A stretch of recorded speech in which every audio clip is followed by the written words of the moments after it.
चलिए श्रृंखला को आगे बढ़ाते हैं। क्या चल रहा है? राष्ट्रीय आय लेखांकन क्या कि कंप्लीट हो गया था। नेक्स्ट लेक्चर में जो पिछले वाला लेक्चर था जीडीपी, जीएनपी, एनडीपी और एनएनपी ये कंप्लीट हो चुका था। और उसके बाद कुछ ये हमने फार्मूला पर भी डिस्कस कर लिया था कि ये रिलेशन जीएनपी क्या होता है, जीडीपी प्लस विदेश से निवल साधन आय, ध्यान रखिएगा point, net factor income from abroad, ये क्या होता है। ये जो NFIA होता है ये ऐड किया जाएगा, किस में ऐड किया जाएगा? जीडीपी में, है ना। ग्रॉस नेशनल प्रोडक्ट में क्या किया जा रहा है, एंड ये जो है जब निकालना हो जब भी, तो आप क्या करेंगे कि जीडीपी में विदेश से निवल साधन आय को ऐड करेंगे। और मैंने ये भी आपको बताया था कि सकल निवेश, ग्रॉस इन्वेस्टमेंट क्या होता है कि नेट इन्वेस्टमेंट प्लस मूल्य ह्रास। मैंने एग्जाम्पल भी कुछ दिया था और उस एग्जाम्पल से आपको समझाने का प्रयास किया था। इसके आगे जो छूटने पॉइंट हैं अब यहाँ से आराम से आप सुनते जाइएगा। चर्चा क्या होगी, एक होता है एनडीपी, एक होता है एनएनपी।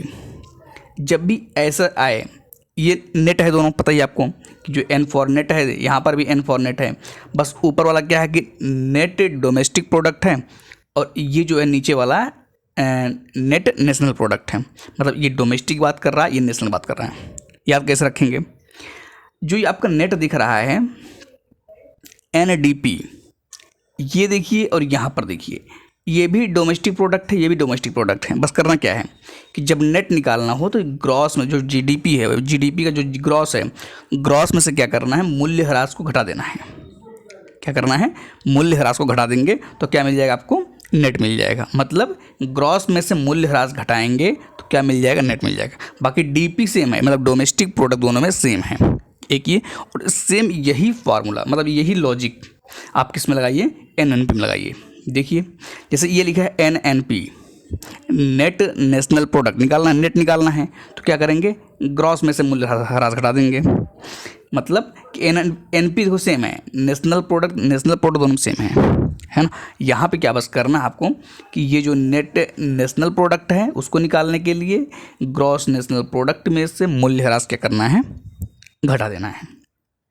ठीक है, तो ये रहा फार्मूला। कभी कभी आपको ज़रूरत पड़े, अगर मान लीजिए जीडीपी निकालने की बात आए और एनडीपी दिया हो तो आप कुछ न करिए, मूल्य ह्रास को लेकर इधर ले जाकर के जोड़ देंगे। भाई अगर आप देखेंगे इसको, जब मूल्य ह्रास को ले जाएंगे तो क्या हो जाएगा? जीडीपी को क्या हो जाएगा? एनडीपी प्लस डिप्रिसिएशन, मतलब मूल्य ह्रास। क्योंकि ये जो मूल्य ह्रास इधर जाके हो जाएगा प्लस हो जाएगा। बस इतना ही करना है, इतना सिंपल इक्वेशन आप समझ रहे होंगे और आप पढ़े भी होंगे बेसिक, इतना इक्वेशन। एक शब्द आपने कई बार सुना भी होगा, फैक्टर कॉस्ट, मतलब साधन लागत। ये क्या होता है? देखिए साधन लागत, फैक्टर कॉस्ट का मतलब क्या होता है कि जब किसी प्रोडक्शन के लिए जो साधन का प्रयोग होता है, जिन जिन फैक्टर का यूज होता है, वही क्या होता है, उनकी जो कीमत आती है वही क्या होता है? फैक्टर कॉस्ट आता है। बेसिक अगर आप पढ़े होंगे तो आपको ये बात पता होगा, नहीं पता तो समझ में आ गया होगा। अब ये निकलता कैसे फैक्टर कॉस्ट? देखिए एक है बाजार मूल्य, क्या बाजार का अपना एक कीमत होता है, बाजार के हिसाब से होता है वो, उसमें से आपको क्या करना है? निवल अप्रत्यक्ष कर घटा देना है। अब सवाल ये है, नेट मतलब ये निवल मतलब नेट होता है, और नेट हमने आपको बताया कि नेट जब निकाला जाता है तो उसमें क्या कहता है? कुछ घटाया जाता है, मतलब कम किया जाता है, या कुछ जोड़ा, मतलब प्लस माइनस दोनों किया जाता है। ये चीज़ आप जो है थोड़ा सा ध्यान रखेंगे। तो पिछले वाले लेक्चर में भी इसके बारे में काफ़ी डिस्कशन हुआ था। तो क्या निकल जाएगा? फैक्टर कॉस्ट देख रहे होंगे, मार्केट प्राइस, इसमें क्या किए? Net indirect tax, NIT। अब इसी NIT क्या है? नेट इनडायरेक्ट टैक्स क्या है? NIT आप देख रहे हैं, इसमें अप्रत्यक्ष कर में से बस क्या करना है? सब्सिडी को घटा देना है। थोड़ा सा और अच्छे समझिए इसको, थोड़ा सा टाइम लेते हैं, इस पर एक्सप्लोर करते हैं इस पर। देखिए मान लीजिए कि अगर यही NIT है, ठीक है, नेट इनडायरेक्ट टैक्स, अगर हम इसको NIT की जगह पर इसको उठा कर रखें तो क्या हो जाएगा? आप एक चीज़ पाएंगे कि अगर मान लीजिए ये इसके ब्रैकेट लगा दें हम यहाँ पे, मतलब अप्रत्यक्ष कर और माइनस सब्सिडी है, इसके सामने हम माइनस लगा दें। क्यों? क्योंकि यहाँ देखिए आप घटाया जा रहा है, यहाँ माइनस लगा दें तो क्या हो जाएगा? तो जब इधर माइनस लगाएंगे तो फिर जब माइनस हटाएंगे तो मल्टीप्लाई होगा तो क्या हो जाएगा? ये यहाँ पर जब रहेगा तो क्या हो जाएगा, ये अप्रत्यक्ष कर माइनस हो जाएगा और सब्सिडी क्या हो जाएगा, प्लस हो जाएगा, है ना। क्या मतलब समझ आया? मतलब ये कि जब आप फैक्टर कॉस्ट निकालेंगे, जब भी आप क्या करेंगे, फैक्टर कॉस्ट निकालेंगे, ये वाला पोर्शन निकालेंगे, तो जो मार्केट प्राइस है, बाजार मूल्य है, इसमें क्या करना है, अप्रत्यक्ष कर को जोड़ना है, और अप्रत्यक्ष कर क्या करना है, घटाना पड़ेगा, और सब्सिडी क्या करना पड़ेगा, जोड़ना पड़ेगा। क्या मतलब, कॉस्ट निकल रहा है ना, फैक्टर कॉस्ट, यहाँ पर क्या निकाला जा रहा है, कॉस्ट। इतना भी ध्यान रखें, काम चलेगा। अब जब ये कॉस्ट जोड़ा मतलब वैल्यू किया जा रहा है, तो मार्केट प्राइस में से क्या कर रहे हैं, जो टैक्स लग रहा है ना, यहाँ पर आप देख रहे हैं ये पॉजिटिव दिख रहा है पूरा, और ये सब्सिडी जो है क्या है, ये नेगेटिव दिख रहा है। लेकिन जब नेट निकालेंगे इसका तो क्या आएगा, जो आएगा उससे क्या करेंगे आप, जो है घटा देंगे। कहाँ से, मार्केट प्राइस से। उम्मीद है कि ये बात समझ में आ गई होगी कि साधन लागत अगर कहीं पर आपको एनालिसिस करना हुआ, ये कभी कभी होता है ना कि तो हम आपको इक्वेशन के थ्रू बता रहे हैं, लेकिन जब पेपर में आएगा तो वो लिखा हुआ रहेगा, तो आपको समझना, इन्हीं इक्वेशन से, इन्हीं सब चीज़ों से आपको एक एनालिसिस करना पड़ेगा, या एक ऑब्जर्वेशन करना पड़ेगा और कंक्लूजन निकालना पड़ेगा। आज के समय में देख रहे हैं कि यूपीएससी चाहे या यूपीपीसीएस हो चाहे आरओआर हो, ये क्या है ना कि स्टेटमेंट पे ज़्यादा ध्यान दे रहे हैं। मतलब कि वो ऐसा स्टेटमेंट बनाएंगे, केवल एक, केवल दो, केवल ऐसे बनाएंगे, इस तरह से जो है स्टेटमेंट बनाएंगे, केवल एक सही, केवल एक कथन सही, केवल दो कथन सही, इस तरह से। तो अब आपको स्टेटमेंट कन्फर्म नहीं रहेगा, आप कन्फ्यूज जाएंगे। अब एलिमिनेट तो अलग बात है, लेकिन फिर भी समस्या आती है छांटने में, तो उसके लिए आपको जो क्या करना है, तैयार रहना है। अब आगे देखते हैं थोड़ा सा क्या है। उम्मीद एक बात समझे, साधन लागत मतलब फैक्टर कॉस्ट आपको समझ में आ गई होगी, है ना। देखिए एक लाइन और यहाँ पे, साधन लागत पर राष्ट्रीय आय, क्या अब बात कर रही है, अब बेसिकली निकालना क्या है, राष्ट्रीय आय निकालना है, लेकिन किस पर निकालना है, साधन लागत पर। ये देखिए साधन लागत पर, फैक्टर कॉस्ट पर राष्ट्रीय आय निकालना है। क्या करना पड़ेगा, देखिए अभी ऊपर ही मैंने आपको एक फॉर्मूला दिखाया है ना, इसी में ऐड करेंगे, अभी मिल जाएगा आपको। कैसे, बाजार मूल्य था ना, जब साधन लागत निकालना था बाजार मूल्य था, अब यहाँ पर साधन लागत पर राष्ट्रीय आय निकालना है, तो बाजार मूल्य पर क्या निकालना है, एनएनपी, नेट नेशनल प्रोडक्ट। बाजार मूल्य पर नेट नेशनल प्रोडक्ट माइनस क्या करना है, माइनस देखिए अब यहाँ पर सीधे फार्मूला रखा गया है, जो मैं आपको दिखा रहा था, एक्सप्लेन कर रहे देर से। देखिए यहाँ पर सीधे फार्मूला रखा गया है कि यहाँ पर अप्रत्यक्ष कर क्या किया गया है, घटाया गया है। अभी आपको अगर मैं वो चीज़ नहीं समझाता तो शायद आप यहाँ पर ये तुरंत डाउट में जाते कि अप्रत्यक्ष कर यहाँ पर माइनस कैसे हो गया और यहाँ पर सब्सिडी प्लस कैसे हो गया। लेकिन अब आप ये बात समझ गए होंगे कि जब यहाँ पर एनआईटी की वैल्यू रखी गई, फिर उसके बाद उसके सामने माइनस था तो मल्टीप्लाई हो गया, गुणा हो गया, फिर क्या हो गया, माइनस हो गया, और ये क्या हो गया, सब्सिडी प्लस हो गया। तो साधन लागत पर जब राष्ट्रीय आय निकालना है तो ध्यान क्या रखना है, ध्यान केवल रखना है ये कि जब आप एनएनपी की बात करेंगे तो किस पर होगा, बाजार मूल्य पर होगा। एनएनपी किस पर होगा, वो बाजार मूल्य पर होगा, ये पॉइंट ध्यान रखेंगे। बाकी अप्रत्यक्ष कर और सब्सिडी वो तो सेम ही है। तो उम्मीद है कि ये बात समझ आ गई हुई कि साधन लागत क्या है और साधन लागत पर राष्ट्रीय आय क्या है। अब क्या पॉइंट आता है, एक इम्पोर्टेंट लाइन ध्यान रखिएगा कि एनएनपी एनडीपी से अधिक वरीयता दी जाती है। किसको, एनएनपी को, मतलब ये डोमेस्टिक है, नेट डोमेस्टिक है और ये नेट नेशनल है। मतलब नेट जो नेशनल वाली बात है उसको ज़्यादा वरीयता दी जाती है, किस पर, डोमेस्टिक से। मतलब डोमेस्टिक से ज़्यादा वरीयता किसको दी जाती है, नेशनल को दी जाती है। बस ध्यान रखिए, मतलब एनएनपी को एनडीपी से अधिक वरीयता दी जाती है। मन कर आप कहीं नोट कर रखिए, या तो कभी कभी स्टेटमेंट में सीधे आएगा और आएगा तो फिर जो है थोड़ा सा या इसी को मॉडिफाई करके आएगा तो थोड़ा दिक्कत होती है। तो एकदम जो तैयार रखिए इसके लिए, ठीक है। आगे चलते हैं। अब एक आता है व्यक्तिगत आय। व्यक्तिगत क्या आय, क्या होता है, पर्सनल इनकम ना। देखिए क्या है व्यक्तिगत आय, इसमें क्या होता है कि एक होता है राष्ट्रीय आय, और राष्ट्रीय आय में क्या करना पड़ता है, हस्तांतरण भुगतान को क्या करना पड़ता है, जोड़ना पड़ता है। हस्तांतरण भुगतान मतलब क्या होता है कि जो पैसा मिलता है व्यक्ति को, जिसके बदले में उसे कुछ किसी को उसे रिटर्न कुछ देना नहीं पड़ता है। जैसे मान लीजिए कि किसी को स्कॉलरशिप मिल जाए या ऐसा कुछ टाइप मिल जाए कि जो उनको जो है मतलब कि फिर उसको वापस नहीं करना है, इस तरह चीज़ का होता है हस्तांतरण भुगतान। तो राष्ट्रीय आय में क्या करना है, हस्तांतरण भुगतान क्या करना है, ऐड करना है। माइनस क्या करना है, माइनस कारपोरेट प्रतिधारित आय, आयकर, सामाजिक सुरक्षा, ये सब क्या करना है, घटा देना है। तो जो आएगा वो क्या हो जाएगा, व्यक्तिगत आय, पर्सनल इनकम। एक बात ये समझना कि पर्सनल इनकम क्या है, मतलब व्यक्तिगत आय क्या है। वहीं पर एक आता है व्यक्तिगत प्रयोज्य आय, एक होता है व्यक्तिगत आय मतलब कितना आय कर रहे हैं, लेकिन उसी में एक इम्पोर्टेंट पॉइंट क्या है, व्यक्तिगत प्रयोज्य आय मतलब डिस्पोजेबल पर्सनल इनकम, ऐसा इनकम जिसे आप यूज करते हैं हकीकत में, मतलब इनकम आया बात अलग है लेकिन आप प्रयोग किसको करते हैं। तो इसको निकाला कैसे, देखिए जो व्यक्तिगत आय आई है, ये जो निकला भी है ऊपर, व्यक्तिगत आय जो आपने निकाला उसमें से क्या करिए कि जो टैक्स दे रहे हैं उसको घटा दीजिए, बस कुछ नहीं करना ही नहीं है। मतलब व्यक्तिगत आय में से व्यक्तिगत कर क्या कर दीजिए, घटा दीजिए, तो जो आएगा वो क्या हो जाएगा, व्यक्तिगत प्रयोज्य, मतलब जो टैक्स देने का जो बचेगा वही आप क्या करेंगे, प्रयोग करेंगे। ये पॉइंट थोड़ा सा इम्पोर्टेंट है, मन करें तो ध्यान रखिए।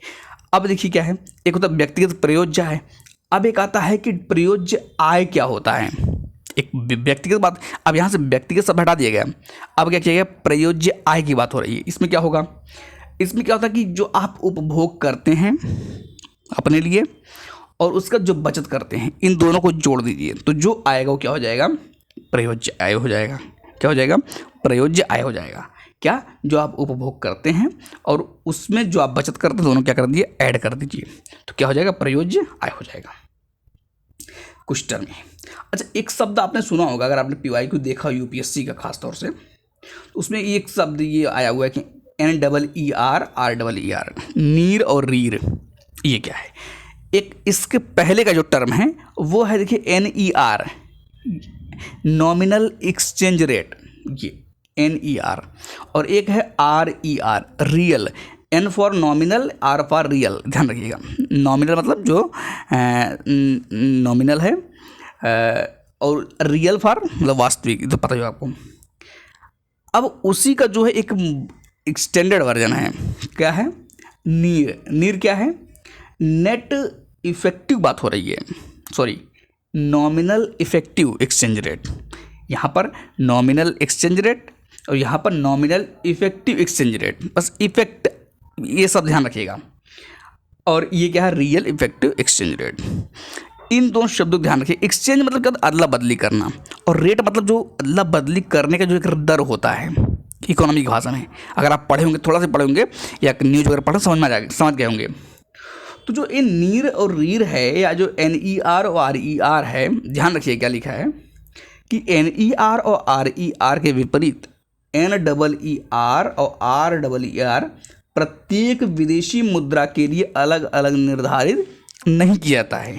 मतलब क्या कि NER और RER प्रत्येक विदेशी मुद्रा के लिए निर्धारित किया जाता है, लेकिन नीर और रीर नहीं की जाती। ये चीज़ ध्यान रखिएगा, बहुत इंपॉर्टेंट है कि NER और RER निर्धारित किए जाते हैं, लेकिन नीर और रीर जो है प्रत्येक विदेशी मुद्रा के लिए अलग अलग निर्धारित नहीं किया जाता है।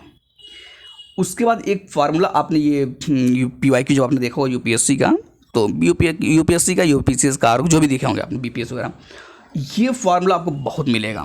GDP का ये वाला, GDP का ये वाला फार्मूला बहुत मिलेगा आपको।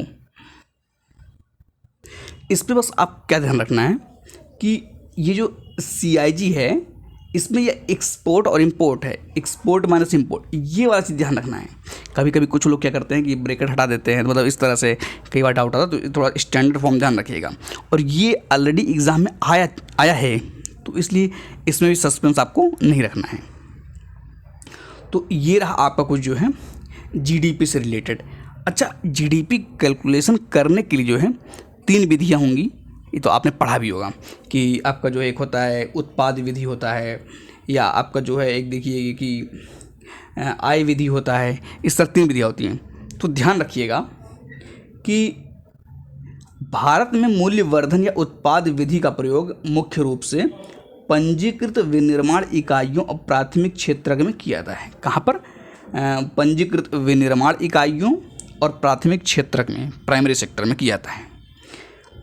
ये तो रहा कौन सा, उत्पाद विधि, मतलब कि जो उत्पादन हुआ उसके अकॉर्डिंग जब GDP बात हो रही है। एक होता है कि आय विधि का उपयोग, इसके कहाँ कहते हैं, सेवा क्षेत्र में किया जाता है इनकम के हिसाब से। जबकि रियल इस्टेट क्षेत्र के योगदान की गणना के लिए क्या किया जाता है, व्यय विधि। ध्यान रखिए, जब रियल सेक्टर की बात आएगी तो व्यय विधि ध्यान रखा जाएगा, ठीक है। लेकिन जब आपका बात आएगा सेवा क्षेत्र का तो आय विधि का प्रयोग होगा। लेकिन जब बात आएगी आपका मूल्यवर्धन, ये जो है आपका पंजीकृत विनिर्माण इकाइयों या प्राथमिक क्षेत्र के लिए, तो इसके लिए क्या प्रयोग होगा, उत्पाद विधि प्रयोग होगा। तो ये जो कुछ पॉइंट हैं ये थोड़ा सा जो ध्यान यहाँ पे रखने वाली है। बाकी इसके आगे थोड़ा सा ये देखिएगा। और यहाँ पर एक चीज़ पे ध्यान रखना है कि उत्पाद विधि ये अविकसित अर्थव्यवस्थाओं में प्रयुक्त की जाने वाली प्रमुख विधि है। जब उत्पाद विधि की बात मतलब कि जब जीडीपी की गणना किसी आती है उत्पाद विधि से की जाती है, मतलब जब कहीं पर जीडीपी की गणना करनी है उत्पाद विधि से, तो ये ज़्यादातर कहाँ पर, अविकसित अर्थव्यवस्था। अभी डिफरेंस बेसिक पता होगा आपको। जबकि विकसित अर्थव्यवस्थाओं में क्या किया जाता है, में राष्ट्रीय आय के अनुमान की गणना के लिए आमतौर पर आय विधि का, विकसित अर्थव्यवस्था की बात होगी तो आय विधि का प्रयोग, और जब अविकसित अर्थव्यवस्था की बात होगी कौन सा होगा, ये वाला पॉइंट ध्यान रखिएगा, उत्पाद विधि, ठीक है। ये तो रहा कुछ जो है जीडीपी के बारे में और उससे रिलेटेड कुछ टर्म्स के बारे में। एक शब्द बहुत फेमस है, ये आपको पता भी होना चाहिए, प्रीलिम्स के लिए इंपॉर्टेंट है, जीडीपी अवस्थितक, मतलब जीडीपी डिफ्लेटर। जीडीपी डिफ्लेटर, सबसे पहले आपको क्या करना है, फार्मूला ध्यान रखना है। फार्मूला क्या है, देखिए नीचे लिखा हुआ है, ये वाला पोर्शन, जीडीपी अवस्थितक। ये क्या है, मौद्रिक या चालू मूल्य पर जीडीपी, मौद्रिक या चालू मूल्य या मौद्रिक पर जीडीपी अपान वास्तविक या स्थिर मूल्य पर जीडीपी। वास्तविक मतलब यहाँ पर रियल है या स्थिर मूल्य, ठीक है। दोनों का रेशियो लेकर जो परसेंटेज आएगा, मतलब 100 से मल्टीप्लाई कर देंगे, वो क्या आ जाएगा, जीडीपी डिफ्लेटर, है ना। तो ये रहा कुछ जो डेफिनेशन। अब हम इस पर थोड़ा सा एक्सप्लेन करते हैं इस चीज़ को, क्या है इसमें, ये जरा देखिएगा। यह मुद्रास्फीति को व्यापक रूप से मापने वाला मूल्य सूचकांक। अब देखिए कितने लोग ये हालांकि पढ़े होंगे ही लेकिन नहीं पता होगा, तो ध्यान रखिएगा।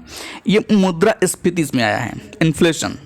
यह मुद्रास्फीति को व्यापक रूप से मापने वाला मूल्य सूचकांक। जैसे भी आपको जीडीपी डिफ्लेटर की बात आए तो क्या करता है जीडीपी डिफ्लेटर, ये क्या करता है, व्यापक रूप से व्यापक रूप से मापने वाला मूल्य सूचकांक है, ठीक है। पहली लाइन से ये समझिए कि जब भी जीडीपी डिफ्लेटर आपको लगे कि क्या है ये, तो ये क्या करता है, ये मूल्य सूचकांक क्या करता है, ये मुद्रास्फीति। जैसे ही जीडीपी डिफ्लेटर समझ याद आए, मुद्रास्फीति ध्यान रखिएगा। यह मौद्रिक या चालू मूल्य पर जीडीपी का वास्तविक या स्थिर मूल्य पर जीडीपी के साथ क्या है, अनुपात को दर्शाता है। डेफिनेशन ही है ये, जो डेफिनेशन आपको दिखा रहा हूँ ये फार्मूला ही बेसिकली है।